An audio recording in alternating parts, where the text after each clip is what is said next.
Bueno, buenos días a todos y todas. En primer lugar, pues quería también unirme a la memoria del profesor Ortega, quien no tuve el privilegio de conocer, en mi detrimento verdaderamente, y el agradecimiento pues, al amigo Isaac.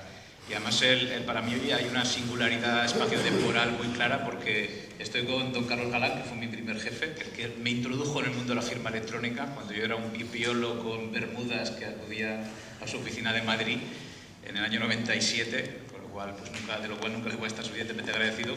Y tengo también pues, a Julián Manero, que es mi actual director de tesis y maestro, además de buen amigo, con lo cual pues, para mí es muy, muy especial este momento.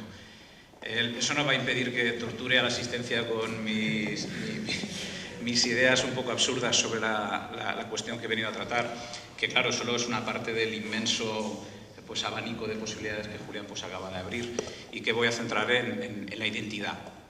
La identidad es una perspectiva de elemento que se ha transformado, la identidad ha cambiado mucho en los últimos años, y también desde la perspectiva de la identidad como un elemento que transforma el sector público y que por tanto pues, nos está atizando y nos está incorporando presión desde una perspectiva pues, positiva, pero también potencialmente negativa, en cuanto que los abusos potenciales que se pueden llegar a producir alrededor de la identidad son bastante importantes. Tengo muchas transparencias, tengo también un vídeo que si me sobran unos minutos, pues de la Comisión Europea, no mío, el que podremos ver, pero vamos a ver dos cosas separadas. Por una parte vamos a ver la identidad en sentido amplio, es decir, qué está pasando en identidad digital, y por otra parte vamos a ver la cuestión del tratamiento jurídico de la identidad en una legislación de procedimiento administrativo y régimen jurídico de las administraciones públicas que es absolutamente deficiente. Ya lo voy a ir introduciendo. Entonces, como primera idea, en principio, yo quería plantear la duda de si nos hemos quedado obsoletos en gestión de identidad desde una perspectiva puramente tecnológica. Es decir, la gestión de la identidad tradicionalmente había venido siendo pues, lo que hacían los informáticos, ¿no? Provisionar cuentas de usuario en un sistema. Mientras esto estaba limitado pues, a los funcionarios, estaba limitado pues, a pocos usuarios, la cosa funcionó bien. Con el advenimiento de la administración electrónica, sin embargo, tuvimos que convertir a todos los ciudadanos en usuarios de los sistemas de información, y eso ha generado una cierta cantidad de problemas, de los cuales pues, Julián ya ha empezado a exponer alguno, como el hecho de con qué me identifico, si la tecnología que tengo para identificarme es más o menos segura. De hecho, con el profesor Gamero veníamos ayer hablando de los enormes riesgos de suplantación de identidad que las propias tecnologías que ha desplegado la administración pública pueden suponer. Por tanto, aquí tenemos un riesgo que, de hecho, deriva de la propia obsolescencia de lo que hemos venido haciendo. No hemos trabajado adecuadamente el enfoque de gestión de identidad en la administración pública. Y, de hecho, la ley no viene a resolver este problema, viene a ver la identidad desde una perspectiva muy reducida, a pesar de que es cierto que hay un cierto avance sobre lo que teníamos anterior, que era pues, bastante peor. ¿Qué es lo que ha sucedido realmente? Que este sistema de gestión de cuentas de usuario, que es un poco primitivo, entra en crisis con la irrupción de la innovación tecnológica. Viene la nube, vienen las ciudades inteligentes, viene el Big Data, viene la Internet de las cosas, y de repente todo tiene identidad. Y todo tiene identidad significa billones de dispositivos. Por tanto, vamos a ver que tenemos el reto, también desde la administración pública, de abrir nuestra visión, ver como identidad digital cosas que hasta ahora no las veíamos porque realmente van a estar allí. Por decirlo brevemente, vamos a pasar de autenticar personas basadas en que les damos una contraseña porque les hemos registrado, que es la visión moderna, entre comillas, del legislador del 2015, a la verdadera gestión de la identidad, que, por ejemplo, deviene con el perfilado masivo de usuarios basándonos en sus datos del Big Data, en el conocer a las personas aunque no las hayamos registrado.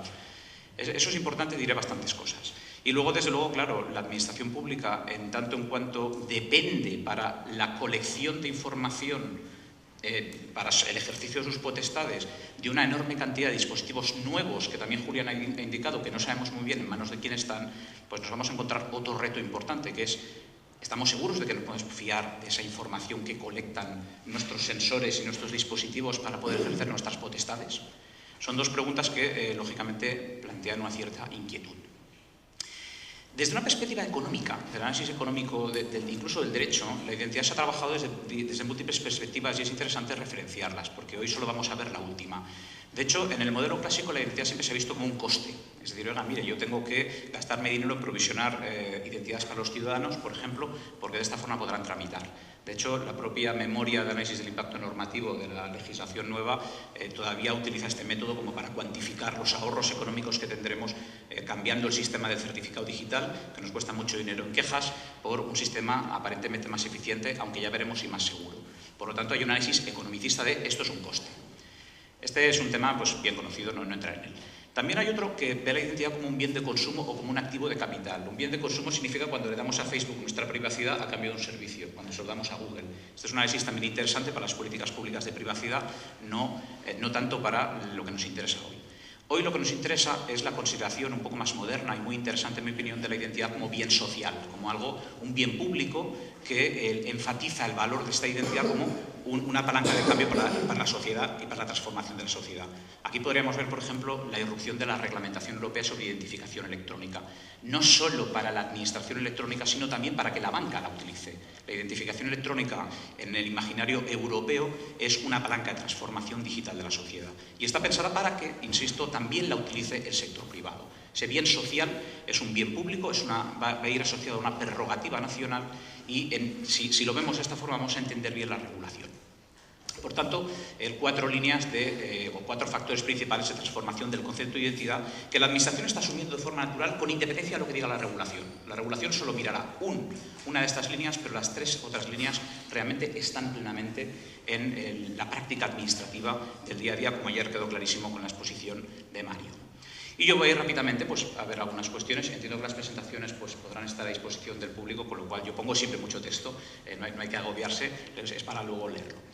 Tema de cloud. El tema de cloud es un tema importante y ahora mismo grave. Grave porque dentro de esta discusión política entre la Unión Europea y Estados Unidos, claramente enfocada alrededor de la negociación de los tratados internacionales de liberalización, los famosos TTIP y el TISA, ha devenido en la anulación de Safe Harbor. Significa esto que en realidad la nube ahora ya está más localizada y más regionalizada, porque si no nos van a dar muchos palos los de protección de datos que sí que tienen enforcement.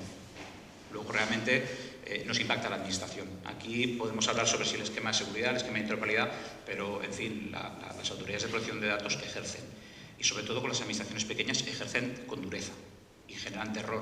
Entonces yo sí creo que hay enforcement de protección de datos. Quizás no para las grandes administraciones, pero para muchísimos de esos 17.000 organismos que tenemos por ahí pululando, sí. Entonces, claro, ahí tenemos un tema. La identidad se va a la nube, los datos se van a la nube. Bien, entonces, ¿quién identifica?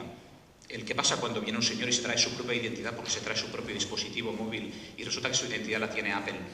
Y yo la tengo que utilizar porque este señor es el alcalde y el alcalde dice que él tendrá los datos donde él quiera porque él es el jefe. Cosa que pasa. Luego ahí tenemos un reto importante. Esto es un problema de identidad electrónica, no está tratado en la legislación, solo hay alguna cuestión pequeña que ha tratado el Centro Nacional de Inteligencia al amparo del Esquema Nacional de Seguridad. Carlos creo que podrá decir alguna cosa porque ha sido una persona relevante en estas cuestiones, pero es un problema que tenemos. La identidad ya no es algo que provisionamos nosotros, especialmente cuando está en la nube. Bueno, aquí ustedes podrán ver que hay alguna serie de retos legales a considerar para poder utilizar estos servicios, que lo vamos a hacer. Por ejemplo, ¿qué me preocupa a mí? Me preocupa la prueba electrónica. Si yo utilizo la identidad provisional desde un servicio cloud porque es útil para la prestación del servicio público, ¿qué pasará cuando necesite una prueba? ¿Tendré acceso a esa prueba? ¿Habrá colaboración entre las autoridades judiciales para obtenerla? Son retos importantes que tendremos que estudiar. Insisto, especialmente después de la anulación de Safe Harbor, y mientras las autoridades judiciales no colaboren de forma más eficaz. Se me ha parado esto. A ver si puedo. Perdón. Siguiente reto. Perfecto. Siguiente reto, la web social. Estas son algunas de mis identidades de la web social. También existen, también se puede utilizar. A la izquierda está mi avatar de la Xbox, que es este chico tan guapo, que claramente todo el mundo me reconoce como soy yo perfectamente, especialmente mis hijos.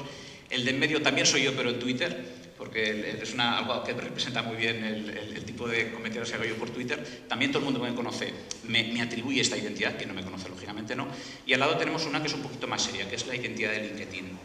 Bueno, seguramente todas estas identidades se pueden utilizar para alguna cuestión dentro del servicio público.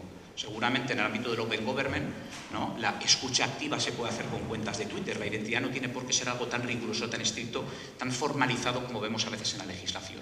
Y eso, atendiendo a los principios de proporcionalidad, pues es algo que me parece interesante, ¿no? En aquellos casos donde el esquema nos dice no hay demasiado riesgo, podemos utilizar este tipo de identidades. Hay referenciales internacionales, por cierto, que nos hablan de cómo poder moderar, modular esa criticidad y, por tanto, podemos utilizarlas. Me parece un tema también muy interesante. En esto somos muy restrictivos, no usamos a veces lo que tenemos. Y eso es bueno porque tenemos que reconectar con el ciudadano, tenemos que conseguir llegar al ciudadano. Y a veces el ciudadano tiene una identidad de primera parte que se da él a sí mismo a través de la red social y es estupenda.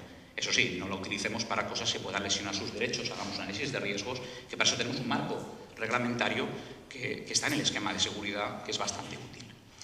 Pero bueno, todo esto es simpático, pero bueno, lo de tráete tu propia identidad desde la nube, pues es un poco arriesgado. Lo de aceptar, hablar y escuchar al ciudadano a través de la web social no genera ningún problema. Pero sí me preocupa más el mundo de la identidad basada en agregación de datos, que es donde realmente estamos viendo los problemas. En Barcelona, por ejemplo, el Ayuntamiento ha lanzado una aplicación que está en fase experimental para que los ciudadanos voluntariamente pues, puedan compartir con el Ayuntamiento las áreas de cobertura móvil de la ciudad, lo cual significa literalmente que el Ayuntamiento sabe por dónde caminan los ciudadanos. Eso ha planteado una serie de dilemas de privacidad en los que nosotros hemos intervenido pues, desde una perspectiva profesional, que son muy interesantes. Está clara la necesidad, está claro el interés público, está claro que puede haber una visión ponderada, pero también muestra la capacidad enorme de recolección de datos que podemos tener en el mundo del Big Data, especialmente con el Internet de las Cosas, billones de dispositivos y especialmente con las ciudades inteligentes, donde esos dispositivos se utilizan para colectar información acerca de los ciudadanos. Esto también es identidad electrónica, también es identidad digital y es mucho más interesante, mucho más valiosa y mucho más útil a veces, además de peligrosa, que otras identidades como la podemos ver en la legislación. Por tanto, hay que pensar en que eso también es identidad. Aquí yo sí que creo que tenemos una serie de retos donde la regulación nos puede ayudar. Yo creo que el Esquema Nacional de Seguridad puede cumplir una función interesante, aparte de que creo que es obligatorio. Yo creo que es obligatorio y creo que, al menos desde la perspectiva de la responsabilidad patrimonial, pues está claro que el incumplimiento de la Administración a medida que genera un daño pues puede ser exigible, esa responsabilidad, aunque sea muy, ya sabemos, ser poco eficaz desde la perspectiva del ciudadano. Pues creo que además el esquema nos da una forma de calcular hasta dónde podemos llegar en términos de fiabilidad, en términos de seguridad, en términos de rendimiento, de forma que si luego hay algún problema, quizás no tengamos por qué asumir todas las consecuencias. Me refiero, por ejemplo, a la posibilidad que existe, está demostrada, de hackear sistemas de sensores para inyectar información maliciosa y envenenar los sistemas inteligentes de la Administración, lo cual sería bastante grave. Por tanto, cuidado porque aquí hay algunos escenarios importantes. Pero yo me voy a centrar en 5 minutitos en lo que sería la identidad en sentido más estricto, más en el que hemos venido a hablar de la legislación nueva, ¿verdad? Que sería el hecho de ver la identidad como un servicio público, como un bien público que luego se instrumenta como una potestad de derecho administrativo de los Estados. Aquí es donde se inserta el Reglamento de Identificación Electrónica y Servicios de Confianza para las Transacciones en el Mercado Interior, 910-2014. En términos muy prácticos, esto lo vamos a ver como la posibilidad que los Estados emitan identificación electrónica y autenticación electrónica. Yo solo voy a dejar aquí un gráfico donde he intentado descomponer el concepto, con todos los elementos y sus relaciones, solo para que se vea pues, que la dicción europea, la forma en la que la Comisión Europea explica en su texto y luego se aprueba en el reglamento, el concepto es imposible de entender para nadie que no conozca ya esta cuestión. Por tanto, no voy a entrar en ello. Creo que se ve mejor así. ¿Qué es identificación electrónica como servicio público? Pues el DNI electrónico, ¿no? En el imaginario español, por ejemplo, no en otros países, en Reino Unido no lo aceptan, no por su visión constitucional, bueno, en fin, su visión estatal. O bien el sistema clave, que es la gran apuesta, a mi juicio, actual del gobierno español pues para poder dar servicios de identificación electrónica eficientes, incluidos los basados en certificado, ¿vale? Incluidos los basados en certificados, que aún no han salido a la luz, pero se están desplegando, o el Mobile ID, que sería un sistema que se ha puesto en marcha en Barcelona, donde también hemos tenido la oportunidad de intervenir, y Mario también, precisamente en el ámbito de autenticación desde el móvil y firma electrónica desde el móvil. Todo esto es identificación electrónica como servicio público, ¿de acuerdo? El reglamento va a permitir, además, que esto sea bastante innovador. Por ejemplo, el reglamento permite la orientación de niveles de seguridad variables. Puedes tener una identidad muy estricta donde hay una tarjeta con microprocesador, donde esa tarjeta tiene biometría, donde esa tarjeta, por ejemplo, te permite no divulgar todos los datos de carácter personal. Es el modelo de la NPA alemana, que es el DNI electrónico alemán y que está sirviendo para hacer el gran estándar europeo de identificación de nivel alto, que se llama IDAS Token. Súper seguridad. Sin embargo, todo el mundo sabe en Europa que vamos a utilizar niveles intermedios de seguridad, contraseñas a teléfonos móviles, el sistema es como clave PIN español, y eso no está mal. Eso es un tema que puede ser interesante, en la medida en que, como hablamos con Eduardo ayer, bueno, no perjudica al ciudadano, en la medida en que no haya una presunción de que el ciudadano lo hizo que afecte a su derecho a la defensa. Esto es muy importante. Podemos ser proporcionales en la medida en que eso no perjudica al ciudadano. Y aquí tenemos uno de los primeros elementos de innovación. Pero es que el segundo, y me parece más relevante, es que la identidad, desde la perspectiva de este reglamento europeo, no es solo mi nombre y apellido, es también la colección de atributos que hablan acerca de mí. Y eso mapea directamente contra el esquema de interoperabilidad. Si yo quiero identificarme como abogado colegiado, eso en el ámbito del reglamento europeo es un dato de identidad y se intercambia mediante un esquema de interoperabilidad que, por cierto, es muy diferente al español. Es un modelo en el cual es el ciudadano el que electrónicamente viaja a las administraciones, va recolectando todas las informaciones de identidad, las pone en una mochila electrónica y cuando va a la administración de destino las deposita. Radicalmente diferente a nuestro modelo de interoperabilidad español, donde las administraciones se fían entre ellas. ¿Y por qué? Por restricciones constitucionales de protección de datos. El esquema español de interoperabilidad es inconstitucional en una gran cantidad de estados de la Unión Europea. Porque los estados de la Unión Europea son diferentes. Lo que está bien en España no tiene por qué estar bien en Alemania. Se ha llegado al extremo en algunos estados de no permitir que el número de DNI se pueda comunicar a otro estado miembro, por lo cual en este reglamento, en su normativa de ejecución de desarrollo, se ha tenido que crear el concepto de un número generado para cada transacción transnacional. Por tanto, alerta porque quizás el enforcement más fuerte que vamos a encontrar para todo esto vuelva a estar en el derecho fundamental a la protección de datos de carácter personal. 3 imágenes para leerlas en casa: ciclo de movimiento de datos de identidad para autenticarse, movimiento de atributos y movimiento de poderes. Es decir, no solo una infraestructura para mover nombre y apellido, no es una infraestructura para mover datos de identidad colaterales, mi condición de abogado, también para mover papeles. En este sentido, aquí hay que hacer una reflexión importante, creo que deberíamos alinear el esquema español con este tipo de cuestiones. Pero todo esto solo sirve para decir que el reglamento en sí no regula el servicio de identificación electrónica, solo regula su interoperabilidad. Como bien ha explicado Rubén Martínez en múltiples ocasiones, pues la interoperabilidad es un principio, además aquí es un principio de actuación en sentido técnico para las redes, para la competencia europea en redes transnacionales, redes transeuropeas de telecomunicaciones, alerta, que es como ellos ven la administración electrónica. Por tanto, la ley está en la escala nacional, está en el nivel nacional. Y yo pregunto, ¿dónde está la ley española que regula la identificación electrónica? Bueno, pues tenemos la Ley Orgánica de Seguridad Ciudadana del 2015, que regula el DNI, lo cual está muy bien porque es servicio monopolístico, servicio público clásico, en fin, high level, ¿no? Nivel alto de seguridad. Y luego tenemos el resto de identidades que estarían pues, en la Ley 39. Y la Ley 39, y voy acabando, nos dice cosas muy extrañas. Nos dice cosas como que la identidad electrónica se puede hacer a través de cualquier sistema que cuente con un registro previo como usuario que permita garantizar su identidad. Bueno, ¿y cómo sabemos qué propiedades debe tener ese proceso? ¿Qué es una garantía de identidad? No está desarrollado en ningún sitio, salvo, como diré luego, un poquito en el Esquema Nacional de Seguridad, en su reforma muy reciente. Se admite el uso de certificados de firma, de certificados de sello, con o sin dispositivos seguros, lo cual me preocupa, pero sabemos que no los usa prácticamente nadie y cada vez se usan menos por culpa de las restricciones tecnológicas que Julián ha explicado. Por tanto, vamos a ir todos a sistemas de clave concertada. Pero, insisto, ¿dónde están los requisitos mínimos? ¿Son las administraciones públicas en plan rollo asambleario, no tan de moda estos días, que se van a sentar dentro de este comité sectorial de administración electrónica y se van a poner de acuerdo? ¿O hay alguien coordinando? ¿Hay alguien que mande aquí? Pues esto es importante en la medida en que la identidad electrónica debe ser interoperable entre las administraciones públicas. Pregunto, ¿debería cumplir el reglamento europeo de niveles de seguridad? Pues sí, deberían cumplirlo, porque si no lo cumplimos, no circulan libremente. Podemos encontrarnos con silos de identidad donde la identidad que tenemos en España no va a aparecer trámites en Bélgica. Por tanto, es un tema complejo que la legislación, la Ley 39, no resuelve. De hecho, no dice nada. La única pista la tenemos en el Esquema Nacional de Seguridad, en su versión actual. Y luego, en fin, hay un tema que me preocupa, aunque no demasiado, que es el artículo 93, cuando impone que los sistemas que admita el nivel de Administración General del Estado quedan automáticamente admitidos por todos los demás niveles de administración. Eso me mola. Vamos a decirlo claro, a mí me gusta, pero claro, mi ayuntamiento tiene 800 habitantes y no tiene ningún servidor. Alguien me tendrá que explicar cómo va a poder mi ayuntamiento cumplir con esta obligación. Que insisto, me parece bien, pero hay que tener alguna infraestructura que imagino que será clave para poder ponerlo en marcha. Y finalmente, pues el tema de la firma. Oiga, resulta que la ley dice que se puede firmar con cualquier cosa que garantice la identidad y la integridad. Pero luego realmente la ley lo siguiente que hace es decir que también se puede firmar con cualquier cosa que eso lo identifique. Y yo pregunto en mayúsculas, ¿dónde está la integridad del documento? ¿Dónde está la garantía que impide la manipulación posterior del documento? Y por tanto, ¿dónde está la prueba documental?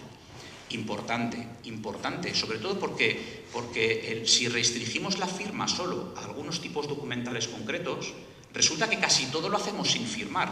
Y eso es cool, eso está muy bien, pero me genera dudas sobre la prueba en términos procesales. Y si además lo que se tiene todavía que firmar, que son estos 5 tipos documentales del artículo 11, resulta que solo se firman también con contraseña, lo cual es algo así como estar on fire totalmente en el track tecnológico, y mola muchísimo. Entonces yo me pregunto si tendremos algún documento electrónico en nuestros expedientes, porque sabemos hacer documentos electrónicos con firmas autónomas, no sabemos hacerlos con ningún otro tipo de firma. Y luego comentario final con respecto a la ley 40, porque lo siento, no he podido evitarlo, era ineludible por mi parte. Lo único bueno que hay en esta ley es que ya no se habla del certificado de sede electrónica, que era un engendro del diablo que por suerte desaparece. Se alinea con el reglamento europeo, pero se sigue permitiendo un medio equivalente. Oiga, espere, ¿cómo se puede permitir un medio equivalente? ¿Me está diciendo usted que le parece bien como legislador que la administración no aporte garantías mínimas? Es posible que le parezca bien a alguien, a mí no me parece bien. Pero es más, se mantiene el sello electrónico de administración, organismo o entidad de derecho público. Es incompatible con el derecho europeo, no está previsto en el reglamento 910. ¿Qué significa? Que los documentos no serán interoperables, que no van a poder circular. Eso me preocupa profundamente, porque en las decisiones europeas no está cubierta esta opción de sello, y mucho menos la de código seguro de verificación.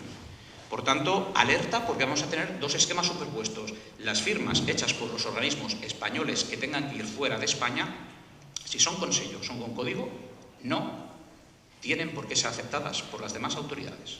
Y esto lo dicen las 2 decisiones de la Comisión Europea, la de 2011 de ventanilla única y la de 2015 de carácter horizontal dictada al amparo del reglamento EIDAS. Y para ir acabando, porque si no me van a castigar,